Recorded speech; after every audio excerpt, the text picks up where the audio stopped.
ఇప్పుడు నేను నీకు 2-3 కోట్లు ఇవ్వాలంటే నా పేరు మీద కూడా ఏమన్నా ఉండాలి, నాకేమైనా నమ్మకం ఉండాలి, భరోసా ఉండాలి. ఉత్తగానే ఎట్లిస్తా అంటే అప్పుడు నేను భూమి కొంటే ఏమైనా భూమి ఉందా అని అడిగిండట.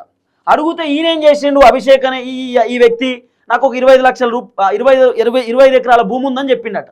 అప్పుడు రమావత్ మధు నేనే కొంటా ఆ భూమి అని చెప్పి వచ్చిండట. వస్తే దాదాపు ఒక 9 కోట్ల రూపాయలకు సంబంధించినటువంటి వర్తు భూమి ఆ 25 ఎకరాలు రమావత్ మధు కొన్నాడట. కొని ఏం చేసిండ, ₹1,00,00,000 token amount advance, ₹1,00,00,000 token amount advance ఈ అభిషేక్ అనేటటువంటి వ్యక్తికి రమావత్ మధు ఇచ్చిండట. ఇస్తే అభిషేక్ ఆ ₹1,00,00,000 తీసుకున్నాడు. తీసుకొని ఆ ₹1,00,00,000 ఆయన దగ్గరనే ఉన్నాయి. మిగతా 9 కోట్ల రూపాయలు కూడా ఆయన అకౌంట్లోనే వేసిండట. అంటే ఇప్పుడు ఏమైంది, ఈ రమావత్ మధుకు అభిషేక్ బినామీ లెక్క అయిపోయిండు. భూమి తీసుకుంటుండు, ఆయన పేరు మీద రిజిస్ట్రేషన్ చేపిస్తుండు, ఎవరిపైన అభిషేక్ పేరు మీదనే రిజిస్ట్రేషన్ చేపిస్తుండు, అభిషేక్ అకౌంట్లోనే పైసలు కొడుతుండు.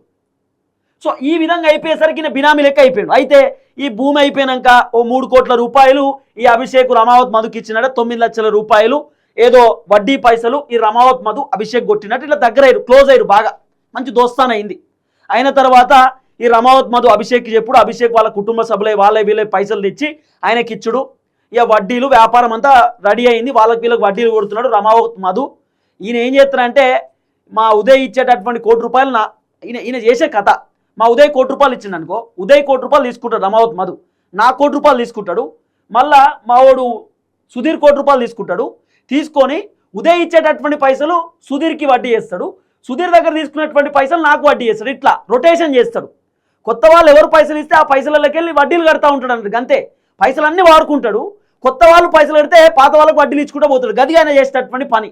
ఈయన ఏం చెప్తున్నాడు, నాకు పెద్ద పెద్ద పబ్బులు ఉన్నాయి, పెద్ద పెద్ద క్లబ్బులు ఉన్నాయి, రెస్టారెంట్లు ఉన్నాయి, నాకు ఏదేదో ఉన్నాయని చెప్పి ఈ రమావత్ మధు అనేటోడు పెద్ద డైలాగులు చెప్పిండు. సరే అట్లా క్లోజ్ అయ్యారు.